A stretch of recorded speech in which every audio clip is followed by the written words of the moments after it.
sabemos que hay muchas normas, hay un espectro bastante extenso de normas chilenas, particularmente en el ámbito de la construcción. Obviamente no podemos sabernos de memoria todas, ¿cierto? Pero hay algunas que son especiales y que nos van a salir siempre, y por tanto es necesario entenderlas y manejarlas. Y más allá de que ustedes la puedan leer o no la pueden leer, lo importante es que tratemos de entender. Eso es lo que me interesa. Porque muchas veces yo a los alumnos les doy de tarea de leer la norma para que después podamos discutir, ¿cierto?, algún aspecto de la norma, pero siempre pasa lo mismo. Nadie la lee. Después, digamos, claro, a última hora antes de la prueba le pegan la ley rápido, pero muchas veces las normas requieren una segunda lectura porque hay cosas que no son tan claras, ¿ya? Entonces, recuerden que quienes desarrollan los textos son profesionales técnicos, que en definitiva no tienen docencia y no tienen por qué tenerla, porque se supone que la norma está orientada a profesionales técnicos, que tienen que ser capaces de entenderla y interpretar.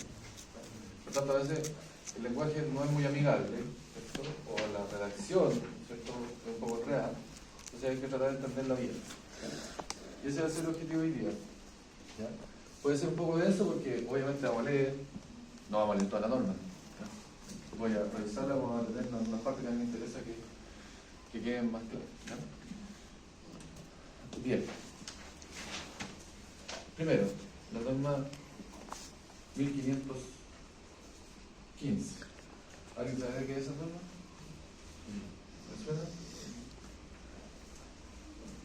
Es una norma bastante breve, pero que fíjense que del año 79 no se ha actualizado. Eso no necesariamente es malo, porque hay aspectos, ¿cierto?, de la teoría, ¿cierto?, y de la construcción, ingeniería, que no necesariamente requieren ciertas revisiones, porque son más o menos universales, ¿ya? Y esto es un ejemplo de eso, ¿ya? Que es cómo se determina la humedad, ¿ya?, de una muestra de sol.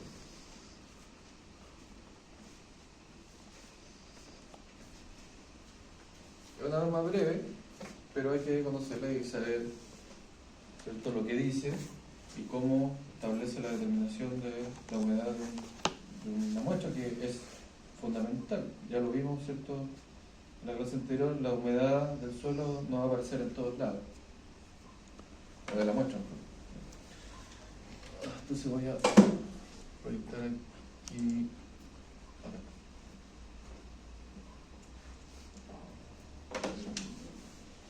Ahí está. Ya. Se lo voy a dejar en la nube, ya la nube ya está creada. Le mandé el link al delegado para que no sé si se lo acabó todo, pero si no, probablemente durante el día se lo va a hacer. Ahí está. Norma 1515, determinación de la humedad. ¿Qué cosas son importantes? Bueno, este preámbulo tú se lo puedes saltar, que aquí más o menos quién participa, en qué se basa. Una de las cosas que nunca pueden saltar en una norma es el alcance del campo de aplicación, ¿ya? Es lo primero que ustedes tienen que ver, sí, lo primero. Porque eso establece el margen con el cual, ¿cierto?, actúa la norma, ¿ya? Porque en general la norma trata de ¿cierto?, definir criterios para ciertas situaciones, y a veces es súper específico. A veces esa norma se aplica en casos bien particulares y no en otros, y es ahí donde yo tengo que tener claro, campo de aplicación, dónde se aplica o no se aplica la norma. ¿Qué dice acá? Que esta norma define el procedimiento para determinar en laboratorio la humedad de suelos cuyas partículas son menores a 50 milímetros, ¿no? Por tanto, si yo no supiera eso, pensaría que yo puedo determinar con esto la humedad de cualquier muestra de suelo, y no es así, ¿ya? Está súper claro establecido dónde se aplica, cuándo se aplica, ¿cierto? Es decir, para muestras de suelo cuyos tamaños no sean mayores a 50 milímetros, ¿ya? Es decir, no más de 2. Bien. Después siempre vienen definiciones, ¿cierto? Casi todas las normas son así. definiciones de los conceptos que aparecen en el cuerpo de la norma y que es importante saberlo. Aquí, bueno, no son muy complejos las cosas que aparecen porque es una norma bien breve y específica. Los aparatos, digamos, que se utilizan, que son más o menos evidentes, ¿cierto? Una balanza o pesa, el horno para secar las muestras, ¿cierto? Y los recipientes que se tienen que manejar, digamos, para manipular la muestra. ¿Ya? Bien. Después viene lo que se conoce como ensayo, que no es más que, digamos, aquí no me voy a detener en todo, como les dije. Hay muestras recomendadas, ¿cierto? Según el tamaño, digamos, máximo. ¿Recuerdan el tamaño máximo que vimos antes? Según el tamaño máximo, ¿cierto?, de nuestra muestra, ese es el tamaño recomendado de muestra, ¿ya? Es decir, si yo tengo una muestra de suelo con tamaño máximo de 25 milímetros, entonces lo que me recomienda la norma es que el tamaño de esa muestra que yo maneje o procese sea de al menos 1 kilo, ¿ya? Para tamaño 25. Y dependiendo del tamaño, va cambiando la cantidad de muestras recomendadas. ¿Qué cosas son importantes acá? Bueno, esto. Así se calcula la humedad del laboratorio, según la norma chilena. Que no es contradictorio a la definición de humedad que vimos en la clase anterior, ¿ya? Lo que pasa es que tiene que pensar que esto es en el ámbito práctico, es decir, cómo en la práctica calculamos la humedad. Aquí me lo dice claramente. Tengo que obtener la masa, ¿cierto?, de la muestra más el recipiente, porque obviamente el recipiente tiene peso, por tanto va a influir cuando yo, digamos, mida, ¿cierto?, porque no puedo tomar la muestra del suelo y ponerle la balanza así, digamos, sola, ¿cierto? Tiene que estar en un recipiente, por lo tanto ese recipiente tiene peso y va a influir. Entonces se determina ese peso completo, digamos, de la muestra más el recipiente, tanto en condición húmeda como en condición seca, ¿ya? ¿Cómo se obtiene la condición seca? Bueno, se somete al horno, ¿cierto? La condición húmeda es la condición natural que tiene el terreno, que es la que a mí me interesa determinar, la humedad natural, digamos, o del contexto en el que está esa muestra. La humedad seca se toma esa misma muestra después de haber determinado este peso, se mete al horno, ¿cierto?, durante un tiempo suficiente, dependiendo también del tamaño de la muestra. Usualmente siempre se recomienda que sean más de 12 horas, ¿cierto?, en el horno, ¿cierto? Si una muestra grande, por lo menos 24 horas, ¿ya?, para asegurarse de que esté seco. Y obviamente medir la masa del recipiente, ¿ya? Y ahí se juega un poco con, ¿cierto?, la aritmética. Se resta la masa húmeda del suelo más el recipiente con la masa seca del suelo más el recipiente. ¿Ven? Y al hacer esa resta, al final me queda la cantidad de agua. Y dividido por el peso seco menos el recipiente. ¿Ya? Por tanto, es la misma definición que habíamos visto en la clase anterior. Es decir,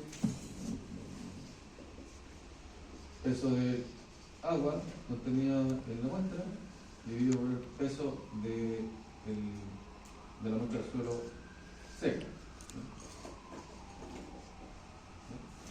Es la misma definición, ¿ya? Solo que ahí me indica cómo calcular el laboratorio.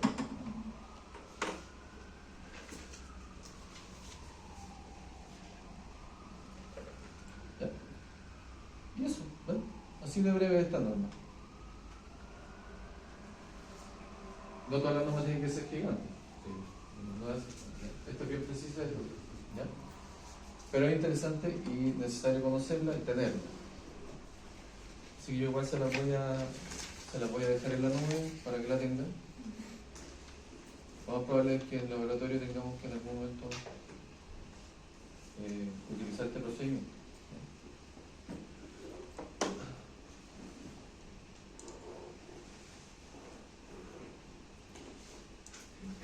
¿Esto se hace después de haber tamizado las muestras? Depende de lo que quieras establecer. Porque si tú vas a hacer una granulometría, claro, probablemente tengas que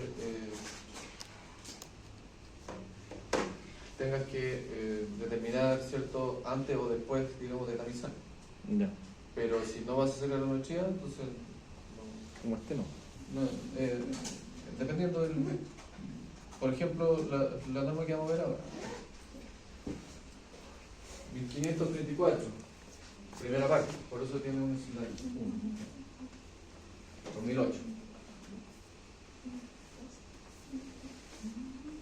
Vigente, 2008 quiere decir que se actualizó en 2008.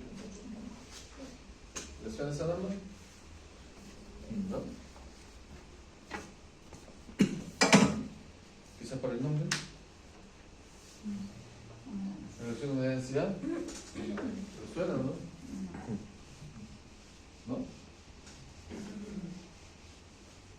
Por lo tanto que sí, pero no lo saben.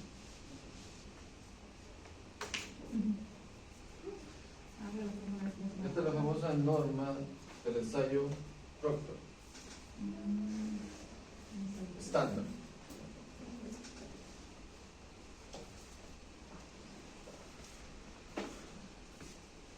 Esta ha sido un poco más extensa y me interesa especialmente que la revisemos con calma.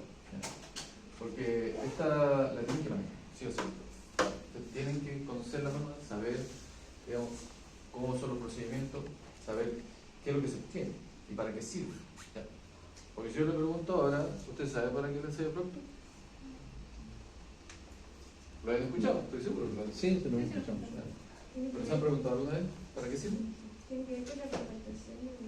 Sí, tiene que ver con la compactación. Sí, está relacionado. Pero ¿qué es lo que me entrega? ¿Ya? ¿Qué me da? ¿Qué resultado? Porque en definitiva la norma lo que buscan es entregarme un dato, ¿cierto? Un antecedente importante para algún aspecto de la construcción. ¿Ya? Era un indicador. No recuerdo. Sí, es un indicador. Es un indicador. Lo que busca entregar, o lo que se busca con el ensayo Proctor, es determinar la humedad óptima para compactar un suelo. ¿Ya? Y si tuviéramos que decirlo así, digamos, en una línea, es más o menos eso. ¿Ya? ¿Qué significa eso? Que para un suelo determinado puede tener distintas humedades, dependiendo de las condiciones, ¿cierto? Está acopiado, ¿cierto? Las condiciones climáticas. Evidentemente esa humedad va a influir sobre el nivel de compactación que yo puedo obtener de ese suelo. ¿Ya? Si tiene mayor humedad, claro, voy a lograr una cierta compactación. Si está menos húmedo o más seco, esa compactación va a ser diferente, ¿cierto?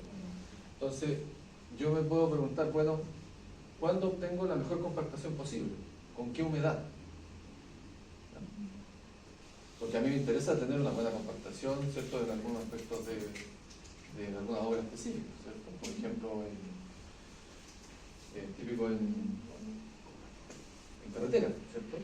Donde yo necesito que la subrasante, ¿cierto? El terreno natural, antes de poner cualquier capa, tiene que tener un buen nivel de compactación.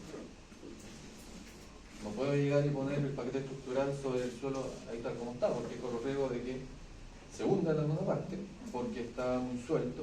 Entonces tengo que tener una buena compactación a nivel de subrasante. Bueno, ¿cómo puedo, cierto, saber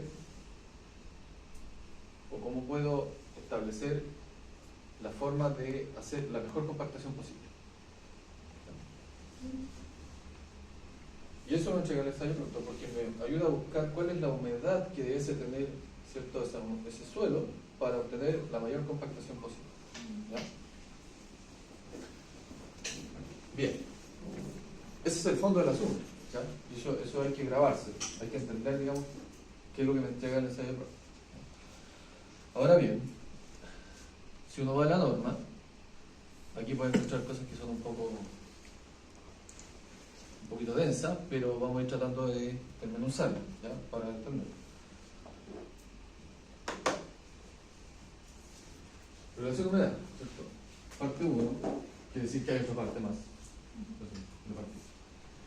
Método de compactación, ¿cierto? Ahí me dice con pisones que tienen que ver con el peso del pisón que se utiliza en el ensayo para poder compactar y la altura de caída del piso.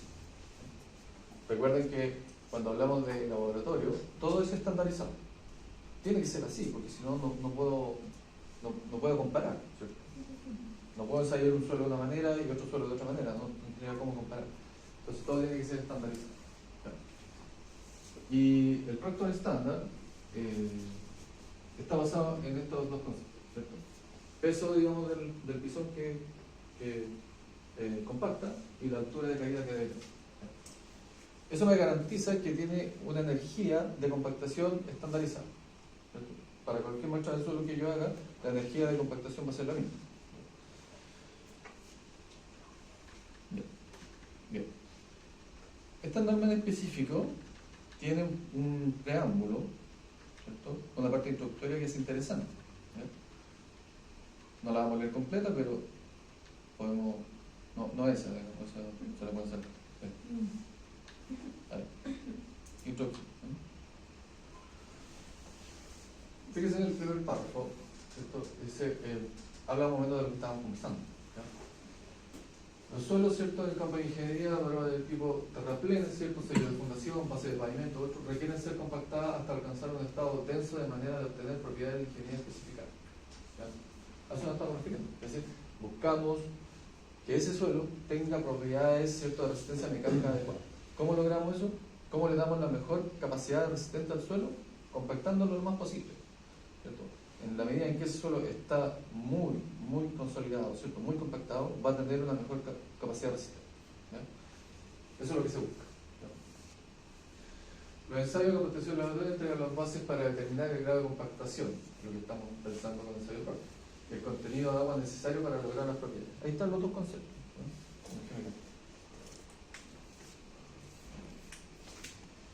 Grado de compactación, ¿cierto?, contenido de agua.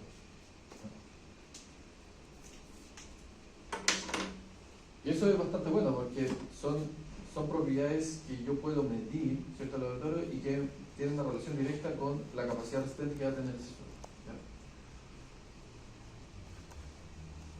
Bien, ahí cada que se pone un poco más de eso, ¿cierto? No sé si leer la obra, ustedes lo pueden leer con medio calma, pero aquí que podamos, algún caso requiere la noveta mediante el computado suelo, ¿ya? En este caso se puede determinar primer elemento de humedad. Aquí habla de otro concepto que nos va a parecer que es contenido de humedad óptimo, ¿ya? Porque en definitiva eso es lo que buscamos. Eso es lo que busca el ensayo práctico. Es decir, ¿cuál es la humedad mejor para mi suelo? Para compactar. Para obtener la mejor compactación, ¿ya? Y eso es lo que se llama contenido de humedad óptimo, ¿ya? Que es lo que yo busco.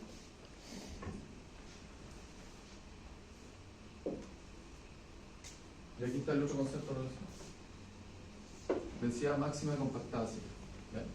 Es decir, yo comparo esas dos cosas. Comparo la densidad compactada seca, ¿cierto?, con el grado de humedad que tiene, ¿ya? Entonces lo que yo busco es la humedad óptima para que aquí me dé el máximo posible, ¿ya? De eso se trata el ensayo.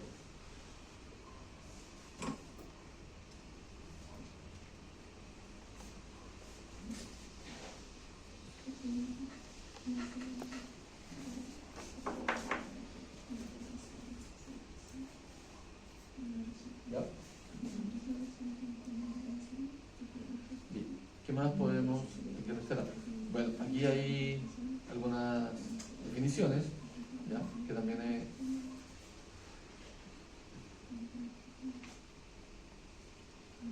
sobre tamaño. Esto también es un concepto que necesitamos conocer. Manejar. El sobre tamaño, ¿qué se entiende el sobre tamaño en una muestra de suelo? Es, ¿cierto?, básicamente la cantidad, digamos, de partículas que son muy grandes, por decirlo de alguna manera así, ¿ya? ¿Qué es lo que entendemos por muy grande? Bueno, tamiz 19 milímetros. Entonces, tal como dice ahí, los suelos que contienen más de un 30% de fracción de tamaño retenido, es decir, que queda atrapado en el tamiz 19 o superior, constituyen un problema, ¿ya? Porque en general esos suelos que tienen sobre tamaño cuesta compactarlos, ¿ya? Se requiere demasiada energía para compactar. Por tanto, lo que se busca es no utilizar esos suelos, ¿cierto?, como base estructural. Ya, o sea, si yo tengo que hacer un relleno, si tengo que utilizar, digamos, un subrasante, ¿cierto? La idea es que ese suelo no tenga sobretamaño. ¿Ya? ¿Eso está indicado para la subrasante, terraplén, terreno natural? Para cualquier situación en la que yo necesite utilizar suelo como elemento estructural. Ah, ya, suelo... Sí, porque voy a tener problemas, no voy a poder compactarlo, digamos, a un buen nivel. Ese es el problema. ¿Ya? ¿Ya? ¿Por qué sucede eso? Porque luego cuando tengo sobretamaño, ¿qué pasa? Como que tengo ahí, ¿cierto?, sobretamaño. Otras partículas más pequeñas, ¿cierto?, que son las que a nosotros nos gustan más, ¿cierto?, para los suelos. Entonces, ¿qué pasa cuando se quiere compactar esto? La máquina compactadora no puede. Entonces va a generar una parte con vacíos que no es posible, ¿cierto?, rellenar. ¿Ya? Porque los sobretamaños generan como una especie de traba. ¿Ya? Entonces por eso no son buenos, ¿cierto?, para los suelos que requieren alta compactación. Profesor, 19 milímetros se puede ejemplificar como una gravilla, por ejemplo. O sea, 19 milímetros es menos de una pulgada. ¿Cierto? ¿Cómo así? Claro. Pero es como tratar de compactar una gravilla, más o menos. Sí. Sí, una gravilla. No son tan fáciles de compactar las gravas, ustedes lo saben. No. Es justamente por este fenómeno del tamaño muy grande.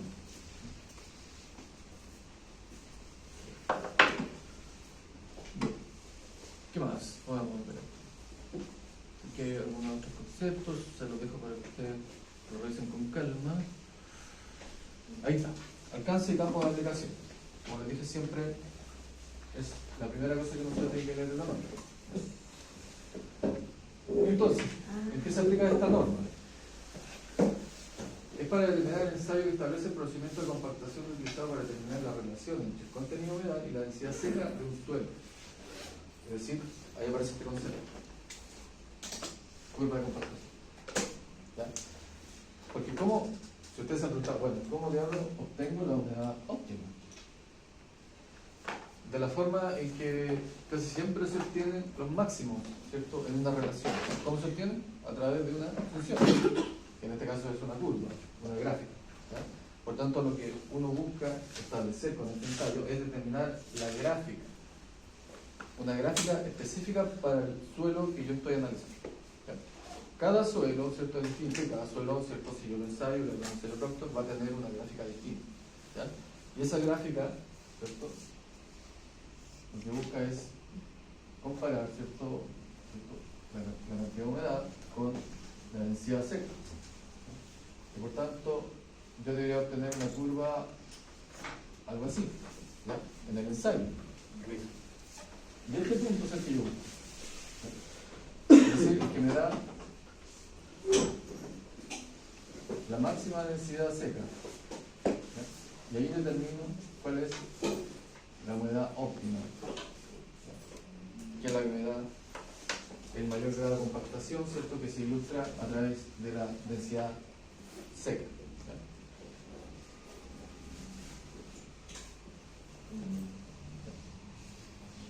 ¿Ya? Y es aún más específico, ¿verdad? Me dice que se tiene que hacer con molde de diámetro 101,6 milímetros o 152,4 milímetros. Ahí vamos a ver por qué hay dos moldes. Con un pezón con altura de caída de 105 milímetros, tal como dice incluso en el título de la norma. Y cual produce una energía de compactación de 600 kilonewton metros dividido por metro cúbico. Entonces no se preocupen mucho porque, digamos, ese es un dato de la causa, porque en definitiva, si yo utilizo el peso que dice la norma con la altura de caída, entonces eso me asegura que la energía va a ser.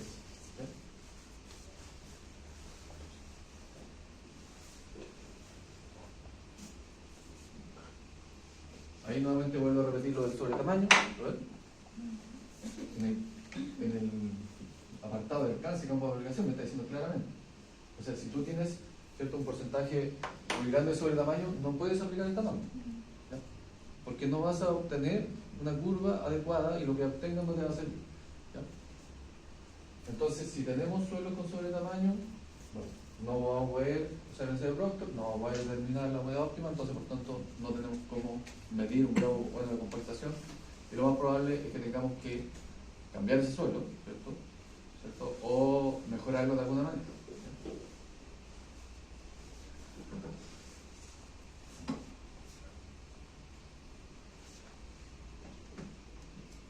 ¿Qué más? Esto es importante. Para el ensayo se establecen 3 métodos alternativos, que quiere decir que yo puedo utilizar cualquiera de los 3 dependiendo, digamos, del que más se acomode a la muestra que tenga. ¿Ya? El método que yo utilice debe ser establecido de acuerdo a las especificaciones del material, ¿cierto? Es decir, debe estar especificado en el proyecto cuál es el método que tengo que utilizar, el A, el B o el C. Y si no, ¿cierto? Si no está especificado, entonces yo lo puedo determinar de acuerdo a la granulometría, ¿cierto?, de la muestra. ¿Ya? Porque aquí lo dice claramente. Fíjense, en el método A, ¿cuándo utilizo el método A? ¿O qué debo tener presente para utilizar el primer método? Bueno, tengo que usar el molde pequeño, que es de 101,6 milímetros de diámetro. ¿Ya? ¿Conocen los moldes de...? No, estoy seguro que lo han visto. De hecho, aquí en la misma norma aparece un esquema. Ese famoso molde. ¿Que tenemos en el laboratorio? Sí.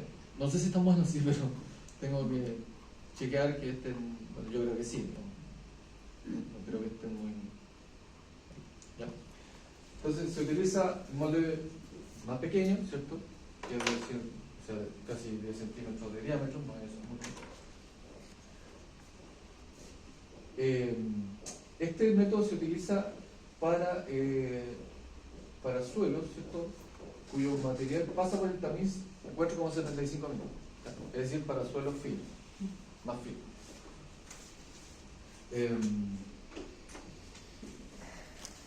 Recuerden que los tamices son actualizados. Ese tamiz corresponde a la norma antigua o a la nueva. 4,75 milímetros. La nueva. La nueva. ¿Cuánto era la antigua? Sí.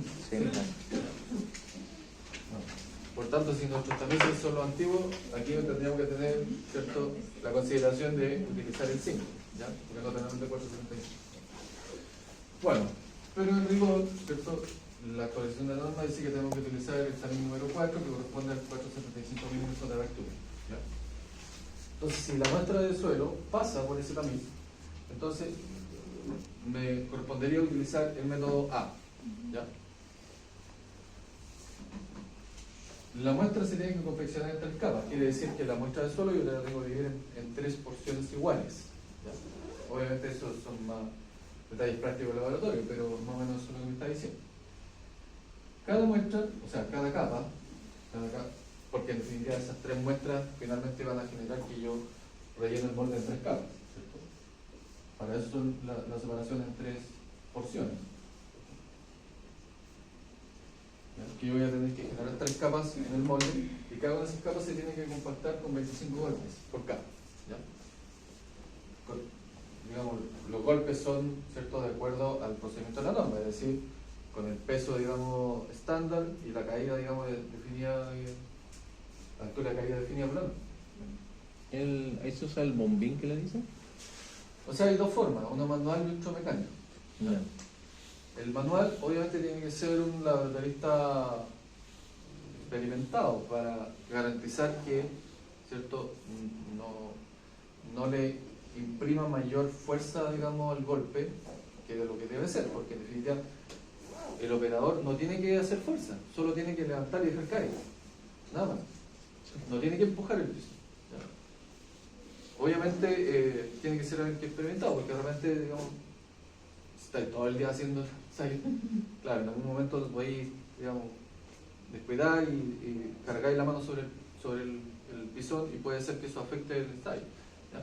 Por lo tanto, debe ser un laboratorista con experiencia que lo haga, o simplemente usar la máquina, la compactación mecánica, pero para eso hay que tener la máquina en el laboratorio. Ya. Ahora bien, aquí hace una precisión, ¿cierto? cuando dice que la muestra puede pasar por el tamiz 475, o sea, si la muestra pasa por el tamiz 475, hay que usar el método, ¿ya? Pero no es tan estricto, no es decir que toda la muestra tiene que pasar por ese tamiz. Me está diciendo que se puede utilizar este método, ¿cierto? Siempre y cuando lo que queda retenido en el tamiz 475 no sea mayor del 20% de la muestra. ¿Ya? ¿Entiendes? Es decir, si mi muestra pasa en su gran parte por el tamiz 475 y queda un porcentaje retenido ahí, ese porcentaje no puede ser mayor al 20%. ¿Ya? Es decir, si es menor al 20%, entonces bien, puedo utilizar el método. Si no, entonces no puedo utilizar el método, tengo que utilizar el método B. ¿Ya? ¿Ya? Ahí está el método B. ¿Cuál es la diferencia? ¿Qué diferencia tiene el método? Bueno, se utiliza el mismo molde, el pequeño. Este es para el material que pasa por el tamiz 9,5, es decir, un poquito más grande. ¿Ya? Para material un poco más grande. Muestra de suelo con tamaño un poco más grande. También 3 capas, cada una con 25 golpes, ¿cierto? De acuerdo al peso y a la caída que establece la norma. Y aquí me dice, también me precisa, que este método se utiliza o se puede utilizar, ¿cierto?, para un material intermedio. Eso es lo que me está diciendo. Es decir, un material que puede pasar por el 9,5, pero que debe quedar retenido en el 475. ¿Y qué porcentaje?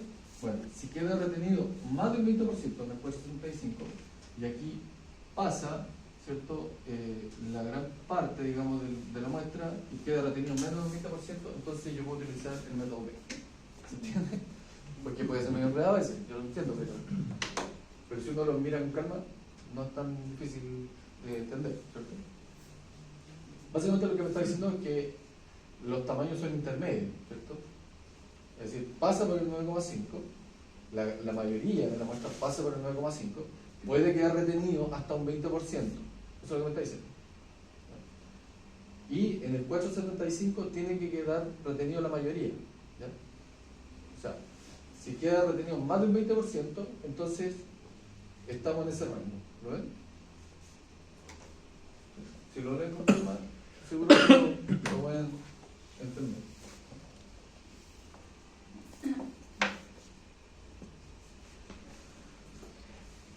¿Ya? Y después está el método C. Ahí está. Es con el molde más grande. Recuerden que hay dos moldes, el otro molde, ahí se cambia el molde para el método C, el de 15 centímetros de diámetro. Ahí, ¿cierto? Es el material ya más grande, que pasa por el tamiz 19. Es decir, ya estamos hablando del material más grueso que podríamos tener en la mano. Recuerden que si tenemos sobre el tamaño 19, digamos, no es recomendable utilizar el método porque tenemos sobre tamaño. Aquí estamos ya, digamos, con el material más grueso que podríamos tener, que es el que pasa por el tamaño 19. También se confeccionan 3 capas, pero en este caso se aplican 56 golpes por capa. Es decir, más. ¿Por qué? Porque como el tamaño más grande, necesita más energía para compactar. Nuevamente, se precisa, ¿cierto?, que puede ser utilizado, ¿cierto?, cuando en el tamiz, ¿cierto?, del anterior, ¿no? Aquí hay 3 tamices importantes.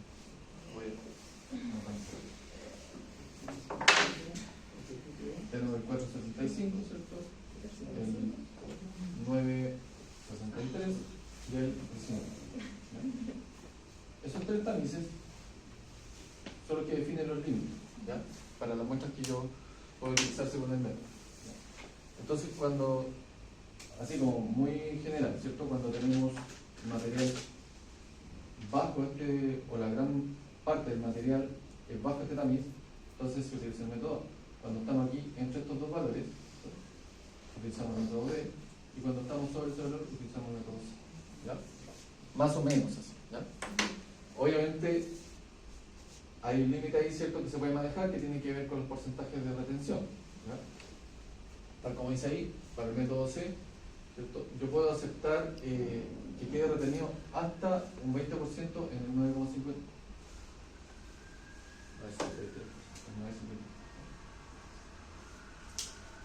Es decir, que aquí quede retenido hasta un 20%, ¿cierto? Y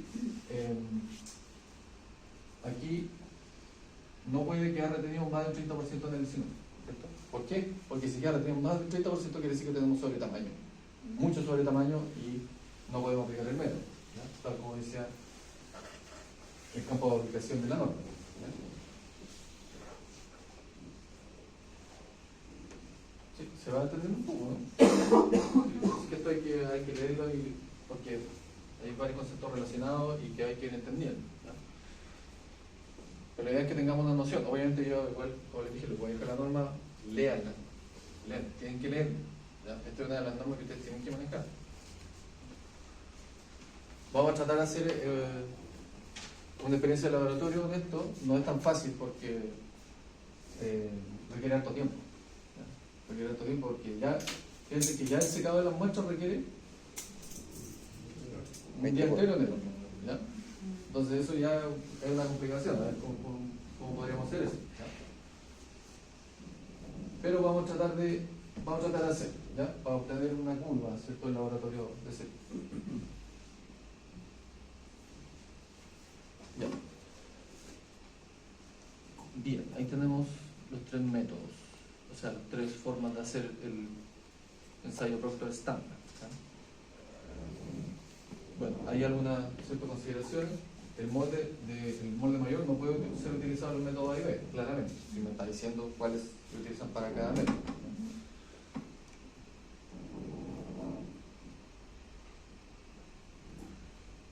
Ya hay otras consideraciones que espero que ustedes las revisen, ¿cierto? Ahí dice, por ejemplo, si la muestra contiene más del 5% de masa de fracción sobre tamaño. Lo que pasa es que una opción, ¿cierto? Cuando tenemos poco sobre tamaño, como en este caso, del 5%, es que en mi muestra yo saco el sobre tamaño, ¿cierto? Y solo ensayo la parte que tiene el tamaño adecuado para el ensayo, ¿ya? Pero claro, ahí estoy un poco alterando la base de análisis, porque claro, al sacar el sobre tamaño me cambia todo, me cambia el peso de la muestra, ¿cierto? Me cambia el contenido de humedad que pueda tener. Entonces, yo puedo hacerlo, ¿cierto? Porque el sobre tamaño era poco, ¿cierto? Era, ¿cierto? Un 5%, pero tengo que corregir los resultados después, ¿ya?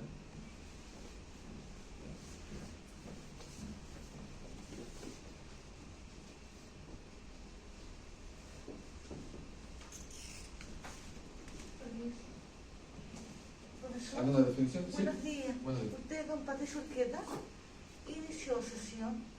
¿Sí? Ya. ¿Por qué? De asistencia es que abajo no me aparece. Sí.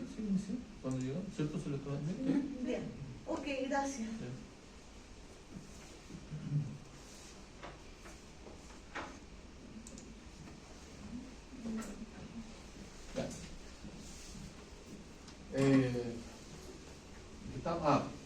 Bueno, definiciones. Estas son también, como les dije, todas las normas traen algunas definiciones, que son conceptos que aparecen en el cuerpo de la norma. Energía estándar, para entender qué se entiende por energía, la densidad máxima compactada, ¿no? Que es lo que decíamos recién, hay una definición más formal, el máximo definido para la curva de compactación, ¿cierto? Ese valor que estamos buscando ahí, contenido óptimo de humedad, este de acá, que es el que me da la mayor compactación posible. Fracción de sobre tamaño también está incluso definida antes, ¿no?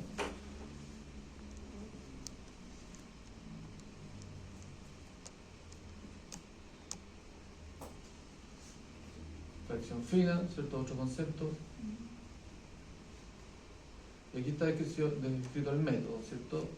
No sé si detener mucho en el método, ya más o menos lo he explicado. Ahí va diciendo que tiene que ser 25 o 50-50 dependiendo si se usa el A, el B o el C. El molde, las dimensiones que tiene que tener el molde, el pisón, ahí está, ¿eh?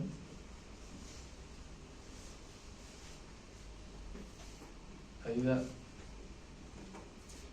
el pisón B, según la norma, debe tener una masa de 2,5 kilogramos, ¿sí? Y debe tener una altura de caída de 3,5 centímetros, 30,5 centímetros. eso garantiza, ¿cierto?, obviamente la energía que necesita.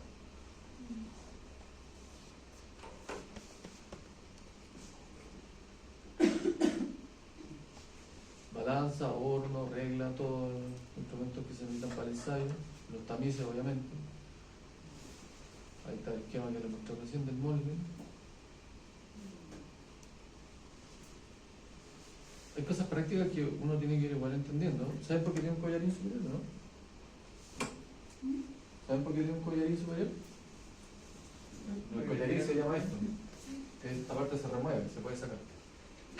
Es parte del, digamos, del cilindro, pero la parte superior, que es como un collar, se puede mover.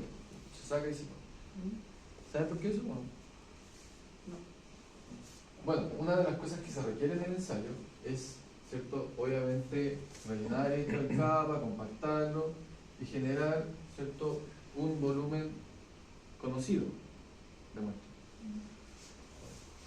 Entonces, ¿cómo lo sé? Porque, bueno, ¿cómo sé el volumen conocido? Porque yo cuando compacte, yo no sé a dónde va a llegar la compactación. Pero sí sé que tiene que estar sobre esa línea. Por eso la cantidad de muestras recomendada, segundo que hay una cantidad mínima de muestras, para recomendar que esa compactación, ¿cierto?, cuando yo compacte esta capa, siempre me quede sobre esta línea. Entonces ahí yo retiro el collarín y enraso. Y queda siempre el mismo volumen. ¿Ya? Entonces yo puedo determinar cuál es el volumen de la muestra. ¿Ya? Esa es la idea.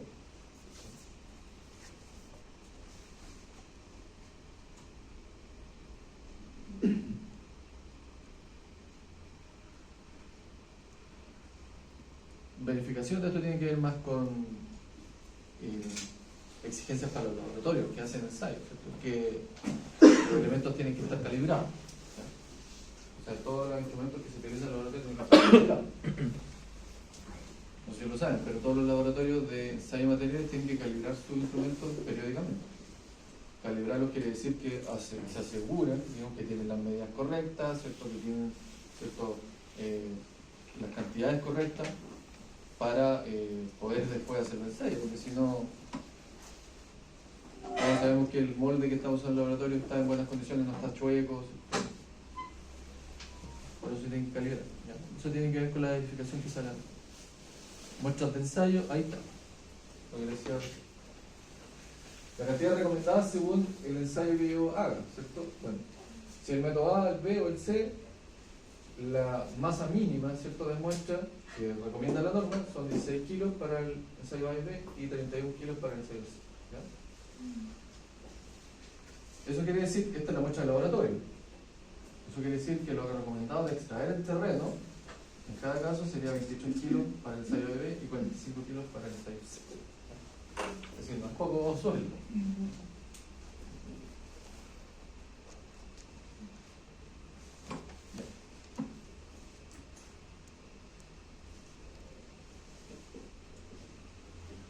Preparación de los equipos, ¿cierto?, procedimiento, esto igual más o menos les recomiendo que lo revisen. La idea es que cuando hagamos la experiencia en el laboratorio tengamos claro el procedimiento, ¿ya? Pero no es muy diferente a lo que hemos descrito ahora, ¿ya? Sí hay algunas consideraciones, por ejemplo, lo que dice ahí, no es posible reutilizar material, ¿ya? ¿Cuál es la idea? Lo que pasa es que, ¿cómo yo obtengo esta curva? En definitiva, lo que yo tengo que hacer es tomar una muestra del suelo, tamizarla para ver, ¿cierto?, esto, en qué rango estoy, ¿cierto? Dependiendo del rango, ¿cierto?, defino cuál método utilizo, el A, el B o el C. Separo, ¿cierto?, la muestra, ¿cierto?, la seco, determino la humedad que tiene. Si yo tengo que hacer humedad versus densidad. Sí. Entonces, yo tomo una muestra, determino su humedad, ¿cierto? La meto al horno, ¿cierto? Le calculamos la humedad de acuerdo a la norma, a la primera norma que vimos hoy día, ¿de acuerdo? Así, determinamos la humedad. Después hacemos el ensayo, ¿cierto? Perdón, primero hacemos el ensayo, porque tengo que hacerlo con la muestra 1.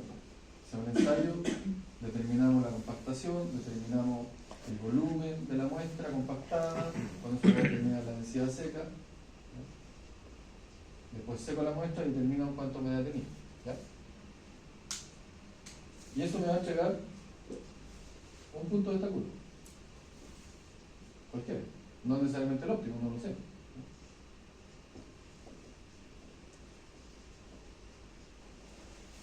Es decir, una muestra me entrega un punto de la curva. ¿Cuántos moldes deberían hacerse? Buena pregunta. La norma lo dice. Ahí dice, justo aquí.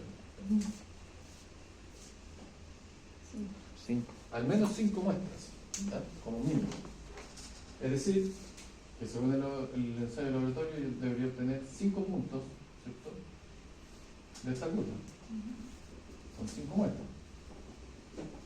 Lo que no es bastante fácil de procesar. Imaginen toda la cantidad de suelo que tenemos que andar trayendo, ¿cierto? Vendiendo al horno, viviendo, compartiendo, de alta red. ¿Ya? Y con eso debería obtener 4 puntos, perdón, 5. Lo más probable es que la óptima no esté dentro de la muestra. Porque la humedad óptima, claro, como pasar justo la humedad es medio difícil. ¿Ya? Justamente para eso se hace la curva. Con esos 5 puntos yo trazo una curva y después que trazo la curva veo cuál es el máximo. ¿Ya? Y ahí obtengo la humedad. Una cosa. ¿Qué, por ejemplo, la muestra, ¿qué hay hay como una profundidad desde donde se saca? ¿Está determinado eso? ¿Cómo se sigue? Porque las capas de la Tierra son... No, es que depende de para qué lo vas a usar. Porque, por ejemplo, si tú lo vas a usar para una fundación, entonces tendrías que sacar la muestra a nivel del sello de fundación. Entonces vas a entender qué tan profunda es tu fundación. Si tu fundación está a 1 metro de profundidad, entonces lo recomendable es tomar la muestra del suelo ahí, a 1 metro de... Exactamente donde llega eso. No Claro, más abajo ni donde el suelo va a estar comportado, o donde yo quiero que el suelo se comporte estructuralmente. Ahora, si, no sé, a ver qué otro ejemplo te puedo dar. Si voy a usar un relleno, tengo que rellenar, por ejemplo, una estructura de construcción, entonces voy a tener el terreno acopiado para rellenar. Entonces ese terreno acopiado ya, claro, yo podría tomar de cualquier parte de ese terreno acopiado. Pero depende, digamos, de lo que se quiera hacer con, claro, de dónde está ese suelo y qué uso tú le vas a dar. Pero para consultar, ¿qué pasa si yo saco 5 muestras que están antes del punto máximo de la curva? ¿Cómo? Igual, si yo saco 5 muestras y los 5 puntos me dan antes del óptimo de la curva, la parte Está superior, mal hecho. ¿se puede calcular igual la curva con esos 5? No es lo recomendable. De hecho, la norma lo dice, no me acuerdo en qué parte, por ahí, que lo ideal es que de esas 5 muestras, al menos 2 estén antes de la humedad óptima y 2 después. ¿Cómo lo sé? Si no sé dónde está la humedad óptima. Bueno, se supone que el que hace el ensayo es una persona, digamos, con experiencia y más o menos, ¿cierto?, puede intuir más o menos cuál es la humedad óptima o dónde está más o menos cerca. ¿Ya? ¿Cómo se hace eso? Se supone que un suelo con una humedad óptima tú lo puedes, ¿cierto?, tú puedes armar como una bolita, ¿cierto?, sin que se desgrane, ¿cierto?, pero sin que se fracture tampoco, ¿ya? Porque si está muy seca se te fractura, ¿cierto? Si está demasiado húmeda, ¿cierto?, se vuelve como barro. Entonces hay un punto intermedio ahí en el que supone que tú tienes como una humedad que la puedes hacer como una bolita de manera tal de que no se desmorone ni se fracture, ¿ya? Obviamente eso es como así más o menos puntual, ¿ya? Pero eso te da una noción de dónde puede estar la humedad óptima y por tanto tú ahí dices ya, bueno, entonces de ahí puedo secar un poco la muestra y tomo 2 puntos hacia un lado y 2 puntos hacia el otro. ¿Se entiende? Sí. Por eso supone que este ensayo en laboratorio, ¿cierto?, certificado, tiene que hacerlo alguien, ¿cierto?, que tenga experiencia y ya tiene más o menos noción de dónde puede estar la humedad óptima o cerca, ¿ya? De manera tal de poder obtener al menos 2 puntos hacia este lado y 2 puntos hacia el otro, ¿ya? Ahora bien, cuando yo logro obtener esos 5 puntos, ¿cómo trazo la gráfica? no se hace a mano, obviamente, ¿ya? Hay que usar, digamos, al menos el Excel, ¿ya? Que el Excel tiene, ¿cierto?, una función para trazar, ¿cierto?, aproximar curvas, ¿ya? Entonces, si yo tengo los datos, ¿cierto?, los 5 datos, ¿cierto?, en mi tabla, humedad, densidad, los grafico en el Excel y le pido que me tire una curva, ¿cierto?, aproximada con esos 5 puntos. Y ahí tomo el máximo y determinamos, ¿ya? Que espero que podamos hacerlo, ¿no? Podamos hacer todo eso, ¿cierto?, en laboratorio, y ahí vamos a ver en la práctica cómo funciona esta cosa, ¿ya? Aquí lo decía. Las humedades para el resto de la noche se seleccionan de manera tal de ubicar 2 de ellas con humedad inferior al óptimo y 2 con humedades superiores, generalmente separadas cada 2 minutos. Pero eso es más o menos lo ideal.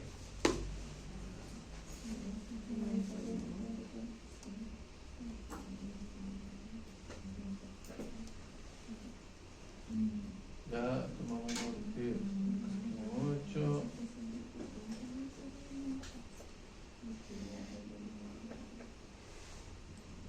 Sí, especifica cosas que ya hemos hablado, pero vamos a ver el procedimiento más práctico del registro del molde, el peso del molde, etc.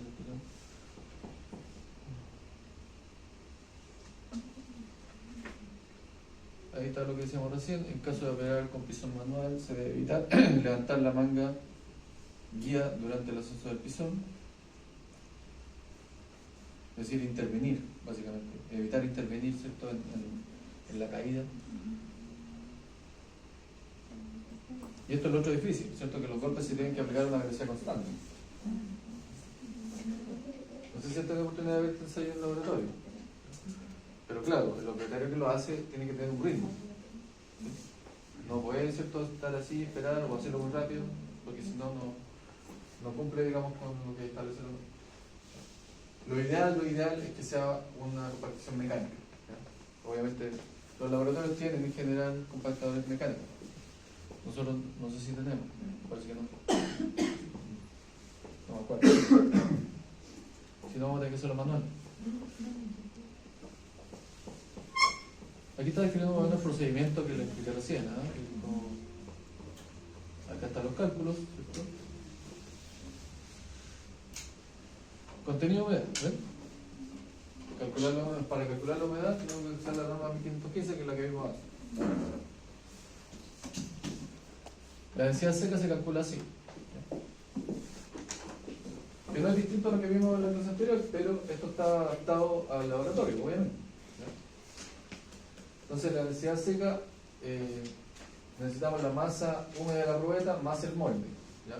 Siempre el molde va a estar ahí dando jugo porque tenemos que empezar con molde. El molde se refiere al molde del ensayo Proctor, ¿ya? Que es bastante pesado, por eso no es menor, digamos, su influencia. El pesar en gramos o kilogramos, la masa del molde, siempre que hay que pesarlo también antes, vacío, hay que tener ese dato. El volumen del molde también, hay que calcularlo. Independiente de que sepamos cuál es la medida que la norma establece en el molde, nosotros igual tenemos que medirlo, ¿ya? Porque no, o sea, innegablemente los moldes sufren deformación y todo, entonces hay que determinar, uno tiene que determinar, ¿cierto?, las medidas del molde interiores y determinar el volumen, ¿ya? Con eso se calcula así la densidad, ¿cierto?, seca. Perdón, la densidad húmeda, la densidad seca. La densidad húmeda. El peso de la muestra húmeda más el molde, le restamos el molde y dividimos por el volumen del molde.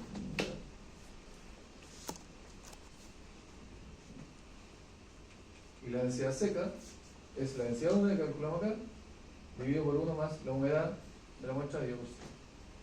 Y la humedad se calcula de acuerdo a la norma 1515 que lo vimos al principio.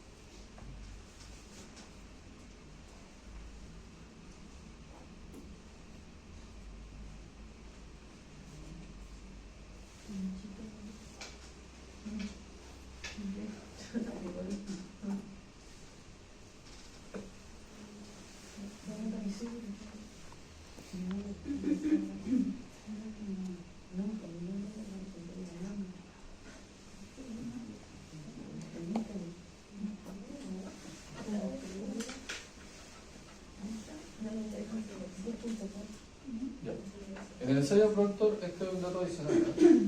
No creo que lo hagamos, pero es bueno saber que existe. Junto con la curva del ensayo Proctor, se calcula otra curva. En paralelo se puede calcular otra curva. Se llama la curva de saturación.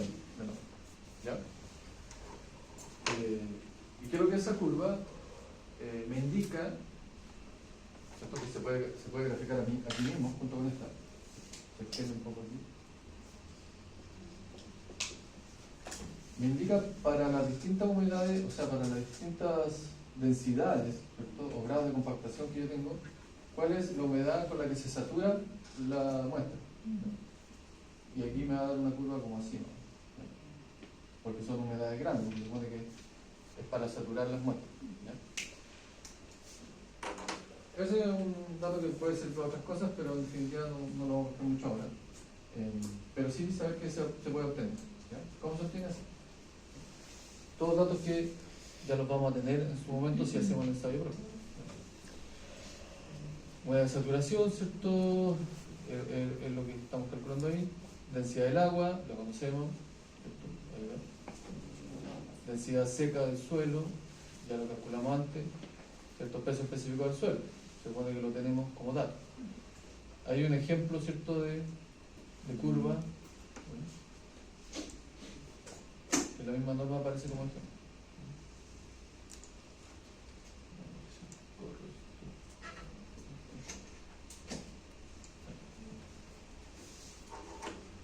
Bueno, este es un ejemplo de curva. Bueno, ahí se ve más bonita, ¿eh? Pero en general, lo que pasa es que depende de la escala que se utilice, ¿ya? Pero si lo hacemos en una escala lineal, nos queda más aplastada, ¿ya? Así como. Y se busca eso. ¿Ya? Y ahí el ejemplo de la curva de saturación que es lo que le dice.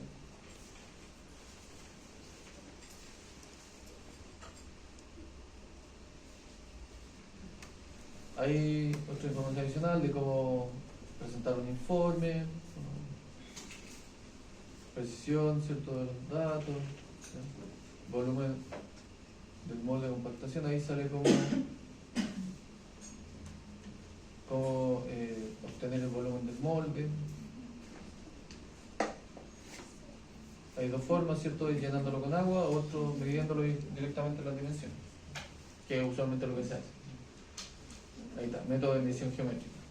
Es medir, ¿cierto?, las dimensiones del molde y calcular el volumen. Aparece el resultado y ahí está. ¿Ya? Esa es la famosa norma del ensayo Proctor estándar. Bien, ¿se entiende? ¿Le quedó claro ahora lo que es el ensayo Proctor? No se puede olvidar, jamás se excluye.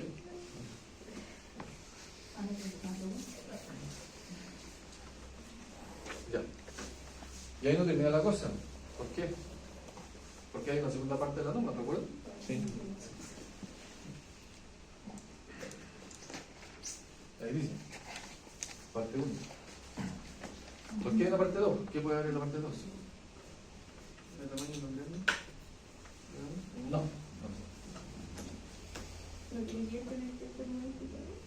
Eso es. Recuerden que hay un ensayo Proctor modificado. ¿Lo han escuchado? El ensayo Proctor estándar y el ensayo Proctor modificado. Entonces, otra de las cosas que usted no puede desconocer es la diferencia. ¿Ya? ¿Por qué uno se llama modificado y por qué el otro se llama estándar? ¿Ya? El que acabamos de ver, la primera parte, ¿cierto?, de esta norma, es el ensayo Proctor estándar. ¿Ya? ¿Cuál es el ensayo Proctor modificado? Bueno, es la parte 2. ¿Y a qué se refiere?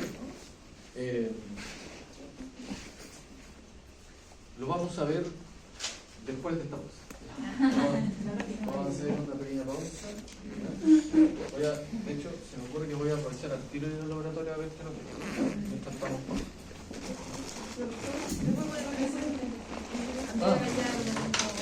Porque no les tomé. La diferencia radica en el objetivo para el cual se hace, ¿ya?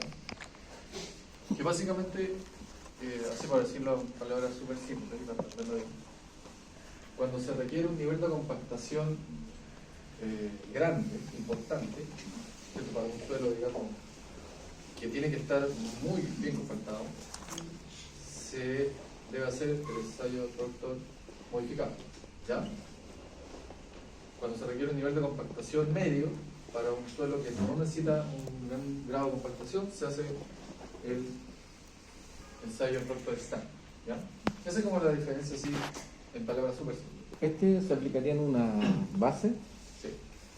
En los pavimentos, por ejemplo, los subrasantes, las bases, las subbases, siempre van a escuchar Proctor modificado. Vean en las especificaciones, vean un proyecto cualquiera de pavimentación y van a ver que siempre hablan de Proctor modificado. Porque ahí se requiere un grado de compactación grande. ¿Ya? Porque son suelos áridos que van a estar sometidos a una gran cantidad de carga durante su vida útil. ¿Ya? ¿Qué ejemplo de un Proctor estándar? Por ejemplo, sí, puede ser, o estoy pensando en una obra de ingeniería, ¿No subrasante? una ladera de un cerro, por ejemplo, ¿ya? Que se requiera, digamos, hacer alguna obra de estabilización y se tiene que, ¿cierto?, hacer un grado de compactación en la ladera. Ahí no se hace un grado de compactación grande porque mecánicamente no se puede hacer tampoco, ¿ya? Pero sí se puede hacer un grado de compactación medio, ¿cierto?, para después poder hacer alguna obra de estabilización. Y ahí sí se utiliza un ensayo estándar, ¿ya? Porque sé que en esa situación no voy a poder obtener grandes compactaciones, ¿ya? Bien. Y eso tiene que ver justamente con la diferencia en el peso del pisón que compacta y la altura de caída. Que evidentemente en el ensayo Proctor modificado la energía que se requiere es mayor, ¿ya?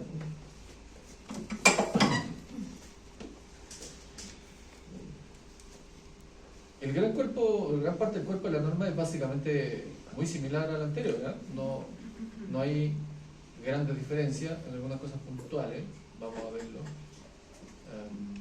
Está la introducción en la misma que hablamos al principio, respecto a la importancia, digamos, de la obtención, ¿cierto?, de la humedad óptima.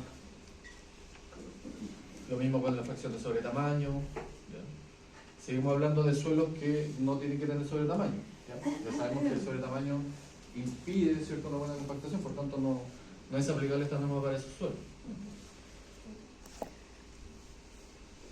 Ahí está, ¿cierto?, la diferencia, aparece la altura de caída de 457, los moldes son los mismos. Se utilizan nuevamente moldes de 100 y 150, ¿ya? Eso no cambia.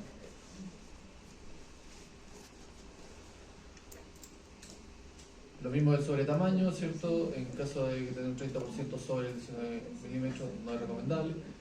El método también tiene, digamos, 3 métodos, ¿cierto? A, B y C, ahí están, ¿ven? Nuevamente tenemos básicamente las mismas situaciones, el molde el mismo, ¿cierto? El tamiz que filtra, ¿cierto? Para el método A es el mismo, 475. Aquí hay una diferencia. Se confecciona con 5 capas. ¿Ya? Es decir, que la muestra la tengo que dividir en 5 porciones para generar 5 capas. Y cada una de esas capas, nuevamente son 25 golpes, pero como son 5 capas, entonces en realidad es más energía la que se utiliza. ¿Ya? Nuevamente, digamos, la precisión, ¿cierto?, del límite es lo mismo, ¿cierto? Si está ese 20% o menos del 20% que queda retenido, se puede utilizar el método A, si no, no. ¿Ya? El método B, ¿cierto? Igual, está medio cortado ahí, pero se alcanza a ver. Lo mismo, el molde el mismo, ¿cierto? El tamiz, nuevamente, el que filtra es el 953. 5 capas, ¿cierto? En este caso, nuevamente 25 golpes por capa. La precisión de, ¿cierto?, de los límites intermedios es la misma, ¿cierto?, entre el 475 y el 953, ¿cierto?, teniendo ahí un rango, ¿cierto?, del 20% que se permite. ¿Ya?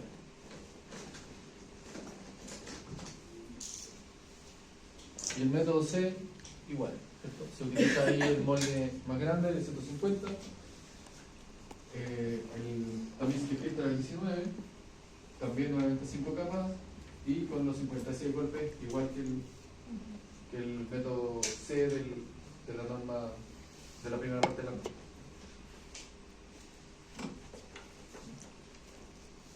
Ahí hay una una pequeña diferencia que es la cantidad de capas. ¿Ven? El resto es básicamente lo mismo.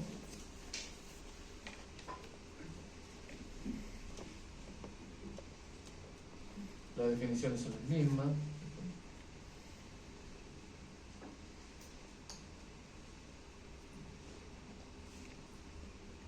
El procedimiento es el mismo, ¿ya? Se busca lo mismo, lo mismo que hicimos acá, ¿cierto? De compactar para obtener estos 5 muestras. También está la misma descripción. Perdón, aquí cambia, ¿cierto?, el peso del pisón, ya lo dijimos. Está el mismo esquema. Ahí está la misma cantidad de muestras recomendadas.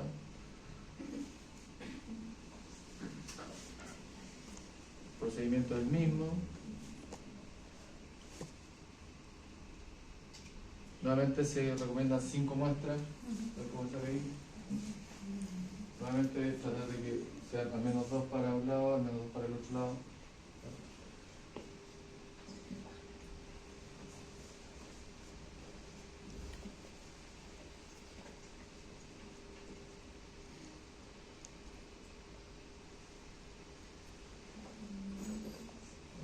Todo igual, esto es lo mismo, no hay diferencia. Lo mismo, cantidad de golpes.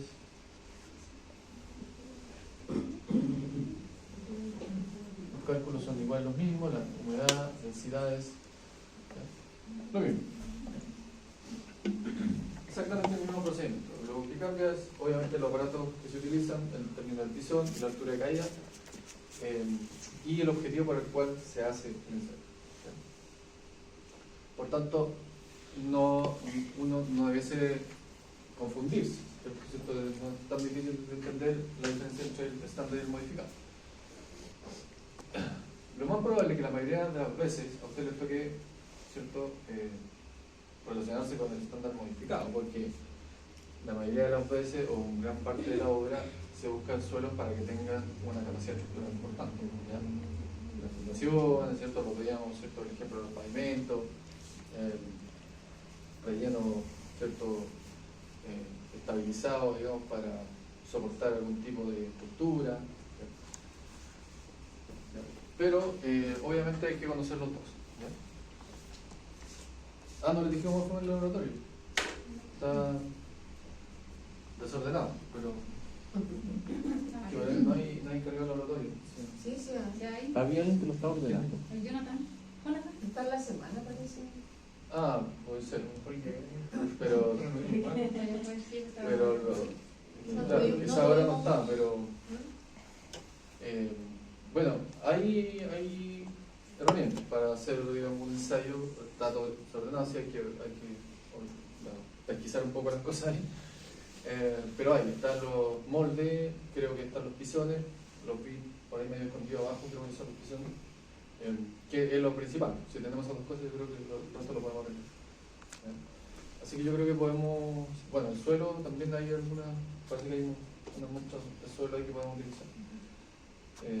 Así que yo creo que lo podemos hacer, ¿ya? Quizás podríamos hacerlo la próxima semana. Ya.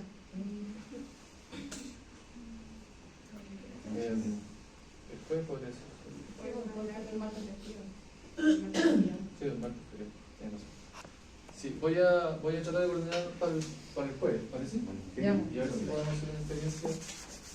Obviamente lo más probable es que no podamos terminar la experiencia el mismo día, pero podemos dejar la gran mayoría de las cosas hechas y quizás vamos a tener que coordinarnos, porque si dejamos muestras secando, alguien va a tener que venir al día siguiente a sacarlas. ¿Ya? Porque lo ideal es que no estén más de 24 horas. Ya, pero bueno, eso lo vemos, ¿ya? Eso, ¿ya? Vamos a llegar hasta ahí, que tengo que retirarme y